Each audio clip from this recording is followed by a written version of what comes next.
તો hello friend, જય સિયારામ. બહુ સરસ મજાનું પાણી જાય છે પુલની નીચે, માલણ નદીનું. અને હું એ પુલ ઉપર છું ફ્રેન્ડ્સ. તો જો આ માલણ નદીના પુલ ઉપર છું અત્યારે.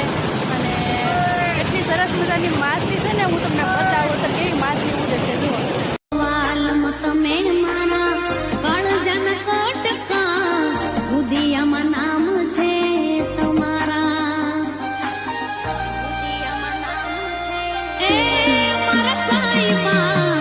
તો હેલો ફ્રેન્ડ, જય સિયારામ. બહુ સરસ મજાનું પાણી જાય છે પુલની નીચે, માલણ નદીનું. અને હું એ પુલ ઉપર છું ફ્રેન્ડ્સ. તો જો આ માલણ નદીના પુલ ઉપર છું અત્યારે. અને એટલી સરસ મજાની માછલી છે ને, હું તમને બતાવું તો કેવી માછલી ઉડે